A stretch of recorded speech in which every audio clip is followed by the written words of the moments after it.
इस संसार में वो व्यक्ति प्रसन्न रह सकता है, वो व्यक्ति खुश रह सकता है जिसके जीवन में संतोष आ गया। जिसके अंदर संतोष है वो प्रसन्न है। और जिस करोड़ों कमा के भी यदि आप संतुष्ट नहीं हैं तो आप प्रसन्न हो ही नहीं सकते। सबसे बड़ा धन क्या है? गौधन, गजधन, बाजधन और रतन धन खान, जब आवे संतोष धन, सब धन धूरी समान। सुदामा के पास क्या था? बोलो, सुदामा जी के पास क्या था? और रावण के पास क्या नहीं था? बोलो, रावण के पास संतोष नहीं था। खुद की पत्नी से वो संतुष्ट नहीं, दूसरे की पत्नी को चुरा के लाता। खुद की संपत्ति में, खुद की पत्नी में, खुद के पुत्र में, खुद की कमाई में संतुष्ट जो रहेगा वो सदा सुखी रहेगा। उसका लोक परलोक दोनों सवर जाएगा। और जो अपनी पत्नी, अपनी कमाई, अपने पैसे, अपने पुत्र परिवार से संतुष्ट नहीं है, वो व्यक्ति समय के पहले डिप्रेस होके मर जाएगा। डिप्रेशन में, चिंताओं में घिर जाएगा। इसलिए आज लोगों के पास पैसा बहुत है साहब, संतोष नहीं है। कंपटीशन का जमाना है ना, ये कंपटीशन सारा संतोष सी रहने नहीं देता। आपको लगता है कि चलो बहुत है, थोड़ी देर बाद लगता नहीं उसके बाद तो ज्यादा है, हमें उससे आगे चलना। कंपटीशन मतलब मरना है। जितना है बहुत है भाई। ऐसे तो फिर था नहीं है। रावण के पास क्या कमी थी? मंदोदरी कितनी सुंदर पत्नी थी रावण की। आपको पता है मंदोदरी कितनी सुंदर थी? जितनी सुंदर माता पार्वती हैं उतनी सुंदर माता मंदोदरी थी। बड़ी पतिव्रता नारी है मंदोदरी। सारी सुंदर स्त्रियों में उनका नाम आता। इतनी सुंदर पत्नी थी रावण की, लेकिन अपनी पत्नी छोड़कर दूसरे की पत्नी को ताक झांक कर रहा।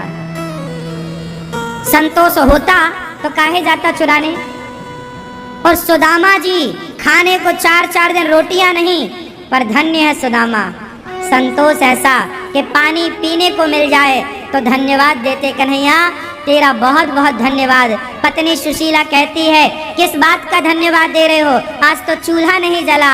अरे भाग्यवान, शिकायत काहे को करती है? चूल्हा नहीं जला तो क्या हुआ? मेरे कन्हैया की कृपा से पेट भर पानी तो मिला ना हम सबको पीने के लिए। पेट भर पानी मिल गया, इससे संतुष्ट हो गए सुदामा।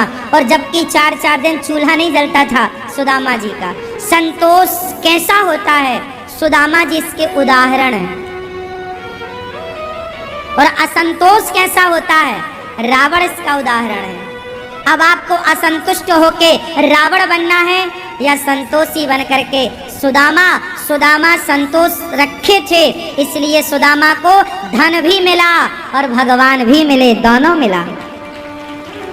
संतोषी को थोड़ा सब्र लगेगा, साहब थोड़ा सब्र रखिएगा। हाँ, संतोष रखने वाले को थोड़ा बाद में मिलेगा, थोड़ा देर से मिल सकता है, पर जब मिलेगा ना तो भरपूर मिलेगा। औरों की तरह अपनी तुलना ना करो कि वो जा रहा है जी, ठीक है भैया तू आगे बढ़ जा, तू आगे बढ़। हमें दूसरों की तरक्की से ईर्ष्या नहीं करना है, जा तुम भी आगे जाओ, पर हमें दूसरों को पीछे करने के चक्कर में अपना आनंद भी नहीं बिगाड़ना है। आप लोग दूसरों को पीछा करने के चक्कर में कि मैं सबसे आगे रहूं, इस चक्कर में आप टेंशन में आ जाते हो। काम का लोड ज्यादा आएगा तो टेंशन होगी। संतोष, सुख, परिवार का सुख। क्यों जी, कौन सुखी है आप बताओ? जिसके पास बहुत पैसा है और परिवार के लिए समय नहीं है, और जिसके पास कम पैसा है पर वो परिवार के संग हंसता है, समय देता, खेलता, मुस्कुराता। वो जहाँ खड़ा होता है वो मुस्कुराता है। बड़े बड़े लोग साहब, उनके चेहरे से मुस्कान गायब हो गई है। बहुत लोग ना मुस्कुराते नहीं, हंसते नहीं, खिलखिलाते नहीं, और कुछ लोग जरा जरा बात में खिलखिलाते। सुखी वो है जिसकी होठों पे मुस्कान है, गरीब वो है जिसके होठों से मुस्कान छिन गई है, समाप्त हो गई है। इसलिए मेरी प्रार्थना मानो तो कहूँ कि कभी होठों से मुस्कान जाने ना देगा। पैसे के पीछे पागल ना हो, पैसा कमाओ, मेहनत करो, कर्म करते रहो, पागल नहीं होना। नहीं जी, जो है बहुत तो है, भूखे नहीं मर रहे हैं ना, भगवान की कृपा है, बहुत है। ऐसे तो फिर और छोड़ नहीं है साहब पैसों का।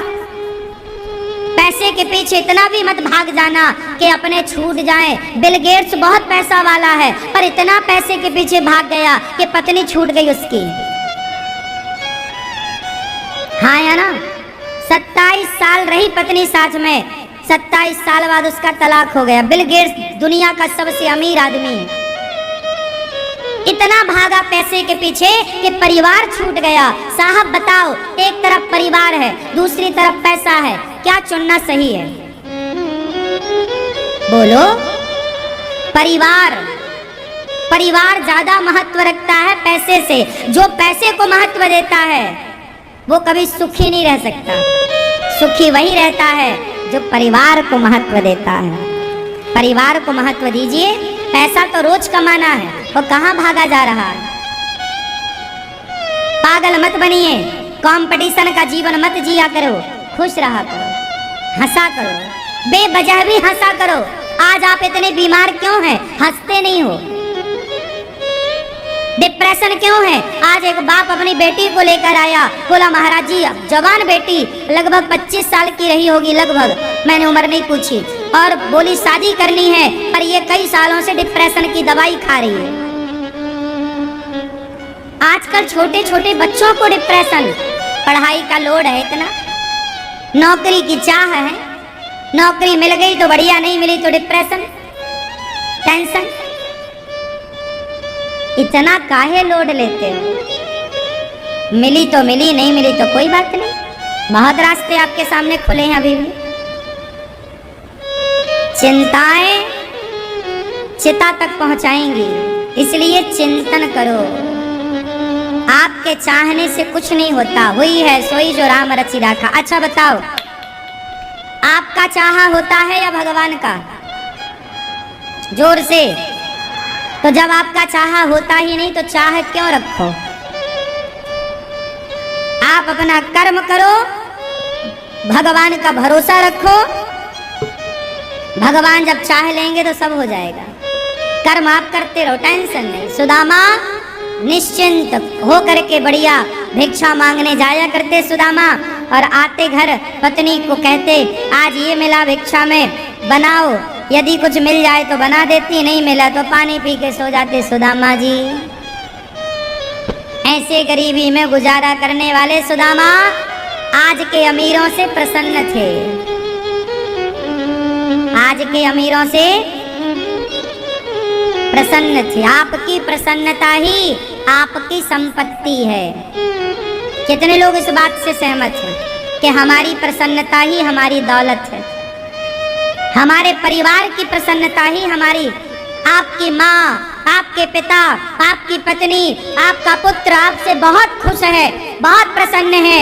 आपकी माँ कहती है कि मेरे बेटा जैसा सबको बेटा हो, बाप कहता है मेरे बेटे जैसा सबका बेटा हो, पत्नी कहती है मेरे पति जैसा सबका पति हो, बेटा कहता मेरे पिता जैसा सबका पिता हो। यदि आपने सबके दिलों को जीत रखा है तो आप और आपका परिवार ही इस धरती में सबसे अमीर है। और यदि आपका परिवार आपसे प्रसन्न नहीं है, पत्नी कहती है कि सुनो जी, आप पैसे की भागते हो काम काम के लिए, थोड़ा हमारे पास बैठो, मतलब आपकी पत्नी आपसे प्रसन्न नहीं है। प्रसन्न, आप समय नहीं दे पा रहे हैं, आपके बेटे को आप समय नहीं दे पा रहे हैं, आपकी माँ के आप पाँव नहीं दबा पा रहे हैं, तो फिर ऐसा पैसा क्या करोगे? मरोगे तो बांध के ले जाओगे कि चिता बनाओगे पैसे की? पागल हुआ पड़ा है आज का आदमी पैसे के लिए। पैसा कमाना बुरा नहीं है भैया, खूब पैसा कमाना चाहिए, लेकिन फर्स्ट परिवार, पहले नंबर पे पैसा या परिवार? बताइए आप, समझदार कौन है, जो पैसे के पीछे भागे या जो परिवार को आगे रखे? समझाओ पैसे के पीछे भागने वाले लोगों के लिए। पैसा बुरा नहीं है, पर पैसे को दूसरे नंबर पे रखो, परिवार को पहले नंबर पे रखो। पिता को पहला महत्व दो, माँ को महत्व दो, पत्नी बच्चों को महत्व दो, अपने वर्कर कार्यकर्ताओं को महत्व दो, पैसे को बाद में। आपकी फैक्ट्री पैसे से नहीं चल रही है, आपकी फैक्ट्री उन कार्यकर्ताओं से चल रही है जो 10 बंदे 20 लोग जो काम संभालते हैं, जो आपके ना रहने पे भी आपकी दुकान संभाल लेते हैं, आपका व्यापार संभाल लेते हैं, आपकी फैक्ट्री संभालते हैं। वो बंदे पैसे से ज्यादा कीमती हैं। उनको इज्जत करो, उनको लाड़ प्यार करो, वो आपकी ओरिजिनल संपत्ति है। कागज के टुकड़े संपत्ति नहीं है साहब, कागज के टुकड़े तो आ ही जाएंगे। आप लोग यहाँ आए हो ना, तो अपना काम धाम किसी ना किसी को तो संभालने को दिया होगा। भाई अपना मैनेजर होगा जिस पे आप विश्वास बिलीव करते होंगे, भाई तुम संभालना, मैं 2 दिन के लिए बाहर हूँ, 7 दिन के लिए बाहर हूँ, संभालना। वो संभाल रहा है, तो क्या वो आपका धन नहीं है? आज के जमाने में ईमानदार लोग मिल जाएं, ईमानदार लोग मिलकर ईमानदारी से काम करें, वो ईमानदार लोग ही आपकी संपत्ति है, आपकी टीम ही आपकी दौलत है। क्यों जी, ये बात सही है कि गलत है? आपकी टीम आपकी संपत्ति। अपनी टीम को प्यार करना चाहिए और टीम को भी चाहिए कि वो आपके प्रति समर्पित रहे। आपको भी चाहिए कि आप उनके प्रति समर्पण दोनों ओर से होगा, तब बात बनेगी। मैं आप में समर्पित रहूं, आप मेरे में समर्पित रहो, एक परिवार की तरह। पैसा तो आ जाएगा, आपके पास टीम होगी तो पैसा आ जाएगा, टीम नहीं होगी तो पैसा नहीं आएगा। आप कितनी भी बड़ी पैसे, कितना भी पैसा फंसा दो आप, पर टीम नहीं है तो कुछ नहीं है। हाँ या ना? ईमानदार लोग नहीं है तो कुछ नहीं है। हाँ या ना?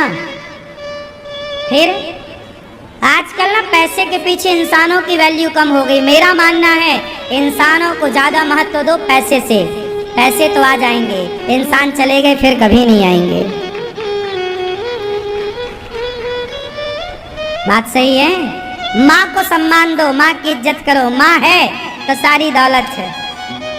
दौलत तो कल भी आ जाएगी, पर माँ चली गई तो फिर ना आएगी। बाप चला गया फिर ना आएगा। हाँ या ना?